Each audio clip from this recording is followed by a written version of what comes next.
Насильство в іграх. Я не прихильник думки, що ігри здатні впливати на людину, демонструючи ті чи інші сцени насильства, як і фільми, і будь-яка інша форма розваг чи відпочинку, будь-що може бути каталізатором. Але все ж не вірю, що лише граючи в черговий Doom чи дивлячись наступну пилу, завтра хтось побіжить шматувати сусіда. Впевнений, що в таких випадках причина глибше і більше як виняток. Тому ні, я не вірю, що насильство в іграх має якийсь вплив. Та це підтверджують і купа проєктів ігрової індустрії, які не те, що обійтися без насильства не можуть, а фактично стали популярними завдяки насильству. Насильство, для яких, боже, мене YouTube забанить за таку кількість слова на початку відео. Коротше, воно для таких ігор невід'ємна частина. Якщо задуматися, в майже кожному проєкті є подібний елемент, починаючи від шутера чи доти якоїсь, закінчуючи фантазійними пригодами, новими, старими, навіть у всесвіті Гаррі Поттера не обійшлися без смертельної Авади Кедаври. Тож, чому демонстрація або прийняття участі в речах, які в реальному житті більшість людей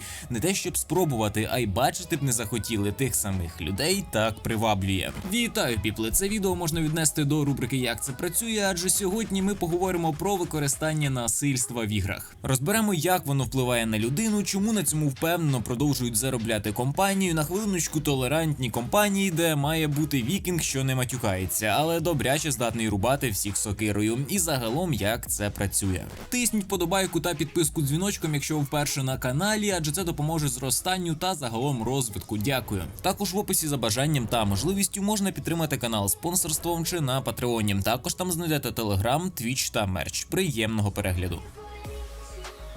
Як я сказав, я не прихильник думки, що насильство в тому ж кіно чи грі – це гарант хворої голови. Я особисто люблю пограти в шутер і нічого проти не маю від вбивства віртуального монстра за допомогою Геральта. Я люблю сцени боївки в черговому смачному неовестерні, і так я дивився останню пилу. Хоч і з відразою, і не всі сцени, але дивився, бо я ніде подібного не побачу. І ні, я не хочу це бачити чи приймати в цьому участь.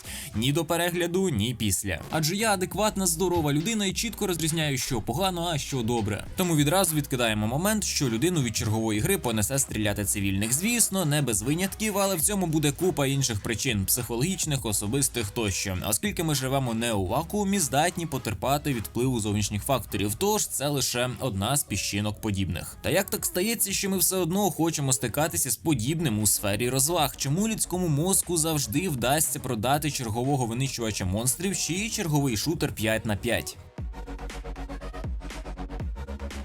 Зрозуміло, далеко не всі люди сприймають насильство в принципі. Когось може шокувати навіть Сонік чи Маріо, або інше, на перший погляд, безобідна біганина, де треба протистояти хоч комусь, хоч якось. Однак велика кількість ігор з рейтингом М і колосальна популярність таких серій, як GTA чи Call of Duty, цілком очевидно доводять, що віртуальна жорстокість має великий попит у сучасної аудиторії. І одна із явних причин – це веселощі. Я знаю, що канал про ігри, але тут хотів би навести приклад Квентіна Тарантіно, фільми якого сповнені сценами жорстокості в абсолютно гіперболізованій, часом абсурдній, а часом, дуже непотрібній формі. Але у 2003 році, після релізу «Вбити Біла» в кінотеатрах, ведуча телеканалу Chrome Force Studio запитала у Квентіна, чому в його творіннях так багато насильства. Режисер у властивій йому манері не став добирати слова і висловився максимально прямолінійно. Тому що це весело, Джен. Звісно, такі слова не можна назвати ультимативною відповіддю на поставлене в статті запитання, хоча б тому, що насильство від насильства відрізняється, однак воно наочно ілюструє одну з причин, через які автори, режисери чи розробники користуються подібним у своїх творіннях. Як я сказав, у фільмах Тарантіно насильство завжди виглядає дуже перебільшеним, з купою крові та дивними ситуаціями. Але тут варто розуміти, що Тарантіно намагається подати насильство таким чином, щоб глядачі якомога менше співчували жертвам. В його випадку часто розкриваючи персонажів або досить карикатурно, або як не самих добрих людей, а уособлення жертв чи ворогів грає проти веселищів, що все ж можуть використовувати інші жанри або ж для драматургії. Те ж саме прагнуть досягти розробники відеоігор, часто показуючи насильство як не щось страшне, а як елемент розваги. Та сама серія GTA, де ми здатні робити погані речі за поганих людей, ніколи не стане підносити жертв наших так званих веселощів як особистості, адже весь елемент світу, включаючи копів і навіть цивільних, це просто щось, що емулює ту чи іншу ситуацію, але через призму сценарного бачення розробників і, звісно, купи механік, які здатні нас утримати в грі. Не більше. І нехай мені грець, якщо ви хоч раз пошкодували за вбитого копа Непеса на черговому викраденому авто.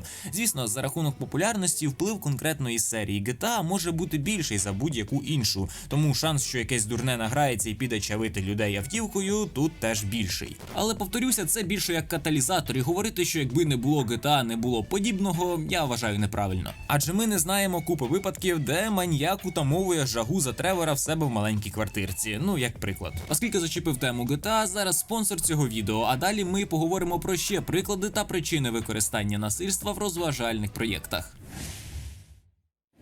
У реальному житті іноді важко реалізувати усі свої мрії. І саме тому на допомогу приходить сервер Unreal RP. Тут можна бути ким завгодно. Держслужбовцем або зануритися в криміналітет. Можна бути риболовом або лісорубом, далекобійником або добувачем камені. Купляй бізнес. Створюй додаткові заробітки разом із друзями. Заводь стосунки і ходи на побачення. Започаткуй свою сім'ю. Виконуйте контракти і завойовуйте своє місце під сонцем серед інших сімей. Доведіть, що ви найсильніша сім'я у штаті. А може, хочеш домашнього улюбленця? Не питання. Можеш навіть водити його до ветеринара. Ну і куди ж без викрадання тачок і вуличних гонок. Але головне в житті – це сім'я. Ну, а від мене буде бонус. Вводь промокод LANEWS і ти отримаєш $5000 і 1 тиждень VIP. Рекомендую зазирнути на сервер Unreal RP. Посилання на промокод в описі. М'ясо в Думі – це просто епічний екшен, де немає болю ні в головного героя, ні у ворогів. Та і що переживати за них, якщо герой – це герой, а ворогів – пачками, і всі вони схожі. Це просто розвага, яка затягує яскравою картинкою, музикою та левел-дизайном, іграшковою брутальністю, вигадана та несправжня. Тому наш мозок звик вважати це просто веселищами, а не дійсно чимось жахливим чи страшним. Є інший приклад – Bulletstorm, що пропонував механіку так званих скілшотів, за які гравці отримували більше очок за, так би мовити, більш витончені вбивства. Щось подібне є й у Mortal Kombat зі своїми фаталіті в кінці, чи якимись крутими добиваннями у Warzone. Такі моменти підкреслюють безглуздя насильства та надають йому гумористичний вигляд. Обезцінюють його, роблять елементом приколу, бо в житті, в реальному житті такого не буває. Вбивства хітменом хоч і подаються серйозно, все ж сприймаються як левел, де цікаво виступити в ролі професійного вбивці, але зробити те саме вбивство кіношно, так як насправді в подібних ситуаціях ніхто не вчиняє, та й взагалі не захоче вчинити. Бо більшість не захоче бути вбивцею, хоч і професійним. Чому індустрія в принципі використовує такі методи для захоплення аудиторії, ще й досить часто ми ще поговоримо, та треба підкреслити те, що елемент розваги в подібному насильстві дуже важливий, тому в дуже популярних і не тільки проєктах немає справжньої жорстокості, як, припустимо, на справжньому фронті. В черговій колоді ніколи не передадуть справжні емоції після обстрілу чи справжні поранення. Навіть більшість кінострічок подібне передавати не будуть, тому що це, незважаючи на людську природу, людям не сподобається і, звісно, не сподобається. Враження від впливу – це реакція оточення на наші дії. Я вважаю, що в розважальній індустрії, зокрема в ігровій індустрії, відчуття впливу – одна з основних причин, чому ми насолоджуємося насильством. Подібно до кішок, які цікавляться тим, що падає зі столу, люди з задоволенням проводять різні експерименти чи дивляться за тим, як падає ефект доміно. Нам подобається спостерігати, як оточення реагує на наші дії. І це прозвучить різко, але люди жорстокі по своїй природі. Я гадаю, Америку подібним не відкрив, тож зупинятися не буду. Лише скажу, що подібним чином люди самі для себе адаптували, зробили цивілізованим те, що в них в крові, в нас в крові. Типу, тепер не треба битися за шмат м'яса в печері, але відчуття перемоги всередині людини досі прагне вийти назовні. Тож отримати враження саме від фізичної перемоги в батл роялі над кимось таким по той бік екрану дає ці емоції. Але важливо підкреслити, що, як я сказав, адаптували та зробили цивілізованим, таким, що не викликає жахливих емоцій, як, наприклад, в якихось поодиноких випадках, де маніяк безпосередньо отримує задоволення від фізичної розправи. Ігри та фільми дають змогу отримати враження без прямого жорсткого контакту, який насправді нікому не треба в сучасному світі. Це просте правило зрозуміли ті самі розробники відеоігор, які надали інтерактивність у віртуальних світах. Особливо відчуття впливу набуло впливу, вибачте за тавтологію, коли в іграх почали використовувати фізичні рушії. Знайшов яскравий приклад з Max Payne 2, де у слоумо ефектно падають не лише вороги, а й оточення. Воно теж стало інтерактивним. інтерактивним, тому спостерігати за подібним стало на голову цікавіше. Наразі все більше ігор використовують все більше подібних рішень, бо прогрес не стоїть на місці, звісно, тому і подібні взаємодії не лише з неписами, а й зі світом, предметами, частинками, що розлітаються і викликають емоції, все більше. Фінські розробники у свій час відразу показали гравцям, що насильство матиме ефект не тільки на ворогів, але й на оточення, пробуджуючи в нас бажання спостерігати за хаосом і творити той хаос, що знову ж таки вдало практикують досі у більшості проєктах. І що теж є одним з ключових моментів, чому насильство так приваблює людей в кіношній чи ігровій реалізації. До того ж, чим більше непередбачуваний вплив наші дії мають у інтерактивному ігровому середовищі, тим більше задоволення ми відчуваємо. Наприклад, коли якась дія призводить до ланцюжкової реакції з непередбачуваними наслідками. Вибір в Детройті, наприклад, це може бути пов'язане з виділенням дофаміну в мозку при отриманні нових вражень, а непередбачуваність і наші рішення тут мають неабияку роль. Також важлива реакція ворогів на дії гравця. Це не тільки реалістична фізика тіла, але й візуальний ефект, який, наприклад, має якась зброя чи система розчленування, до прикладу, коли можна бачити, як у ворога відриваються кінцівки або лишаються поранення від куль. Гравець може відчувати задоволення, бачачи результат своїх дій і вплив, який він справляє на віртуальний світ, а подобається це все через все вище сказане та загальну людську природу. Тому вся ця несправжня жорстокість, ефектність здатна викликати більше емоцій для більшої кількості людей. Звісно, як я говорив на початку, подібне підходить не усім. Існують купа ігор без насильства, купа інших жанрів, де емоції викликаються іншим шляхом та іншим підходом. Це вже справа індивідуальна і певно окрема тема для відео. Та все ж елемент насильства для людини близький, тому і враження від такої фейковості на екрані більші. Хоча імпакт не завжди проявляється візуально. Він також може впливати на чуттєвий сенситивний апарат людини або бути тактильним чи аудіальним. Наприклад, в Ratchet & Clank геймпад активно вібрує під час ударів чи стрілянини, що є прикладом тактильного імпакту. Sony в своєму DualSense не просто ж так покращила вібрації і додали тактильні тригери, бо це теж враження, які можна посилити через другорядні елементи. Щодо аудіального імпакту, це звукові ефекти під час тих самих битв, які нам так подобаються лише на екрані, та реакції віртуального світу на них, наприклад, дзенькіт гільз чи гуркіт падаючих предметів. Що, до речі, теж можуть дублювати через динамік DualSense, ще більше посилюючи враження. Підводячи підсумок, дві основні причини, чому насильство таке популярне, досить банальні, але водночас дуже глибокі, закарбовані десь глибоко в нашій свідомості та природі, які на перший погляд можуть бути непомітними. Це весело і це викликає враження від того, що ми дивимося чи тим паче граємо, адже окрім дивитися, ми ще здатні брати безпосередню участь у процесі. А бутафорне насильство, як це добре показав Тарантіно, чи та сама GTA, чи купа інших проєктів, часом гіперболізоване, часом спеціально ефектне, але не справжнє. Та це ще не кінець, адже цікаво розібрати більш детально і тему того, чому насильство насправді жахливе і чому те, що нам подобається в одній формі, може дуже відлякувати в іншій.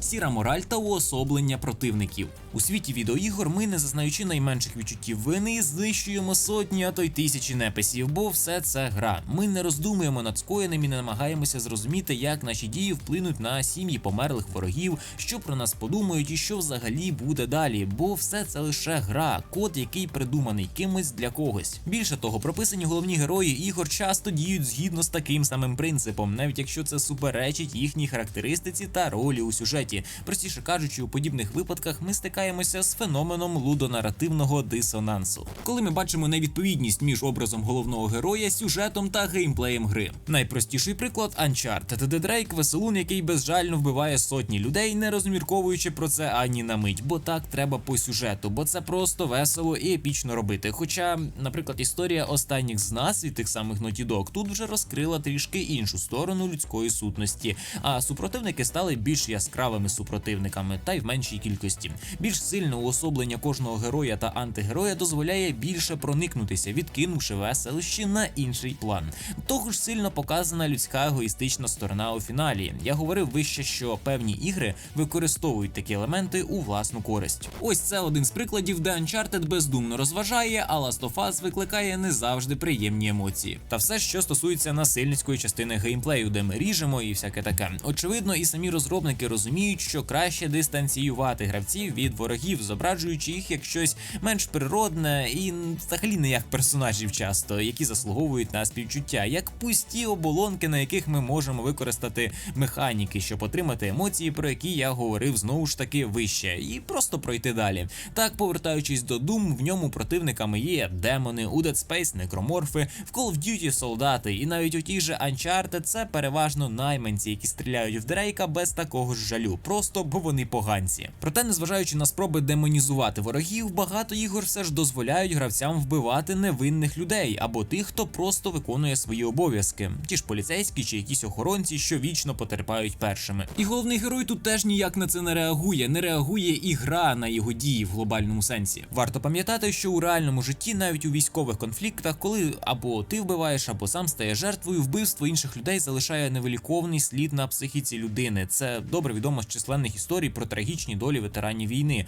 Наприклад, прочитав, що за даними BBC на 2012 рік більше британських ветеранів афганської війни скоїли самогубство, ніж загинули під час бойових дій в Афганістані за той самий період. І страшно уявити, який непоправний слід, здавалося б, у час цивілізації нанесла та наносить країна-агресор вже на нашій землі прямо зараз. Як буде тяжко і який згубний вплив це має на наших військових, що безпосередньо стикнулися з російською агресією. З усього вище зазначеного можна зробити висновок, що дії героїв у відеоіграх і їх реакція на їх же вчинки часто віддалена від реальності, що робить насильство менш ефективним і перетворює його на малозначущу розвагу, зовсім не так, як в реальності. Однак все ж існують ігри та фільми, які показують психологічні коливання персонажів, їх моральні вагання через вчинені дії, незалежно від їх особистої мотивації. Такі ігри часто роблять акцент на сірій моралі у сюжеті, показуючи, що людські конфлікти складні, а використання тих чи інших засобів не завжди має моральне обґрунтування. А протилежна сторона так само складається з людей, вже зі своїми мотиваціями.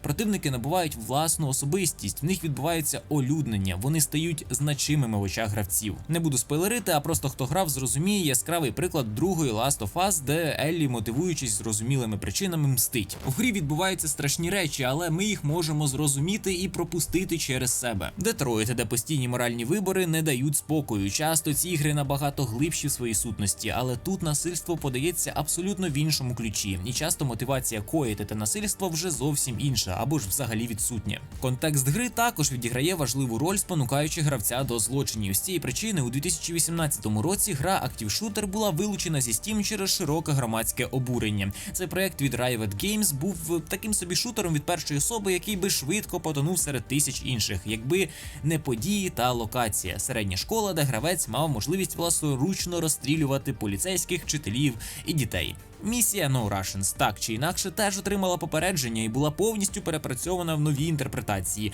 Така жорстокість часто викликає питання вже у суспільства. Також яскравий показ страждань персонажів впливає на сприйняття жорстокості на екрані. Як приклад можна навести Red Dead Redemption 2, який прагне бути максимально реалістичним, тому та сама жорстокість там теж часом аж надто реальна. Або Пила, де я повторюся, певні сцени навіть цікавість не переконала дивитися. Розробники чи режисери намагаються показати реальні наслідки жорстокості, але все це так чи інакше лишається більш нішевим рішенням. Та багато з нас і не в повнолітньому віці з великим задоволенням влаштовували безлад на вулицях Лос-Сантоса чи Вайс-Сіті, розстрілюючи сотні пішоходів і поліцейських. Адекватні та миролюбні люди також можуть отримувати задоволення від насильства в іграх, як ті же Postal. Зрозуміло, що сприйняття віртуального насильства відрізняється від реального, адже реальне насильство – це неправильно, страшно і жахливо. Соціальні експерименти 20-го століття, такі як експерименти Мілгрема і Стенфордський тюремний експеримент, можуть навести на думку, що практично в кожній людині за певних умов може прокинутися бажання заподіяти страждання іншим, адже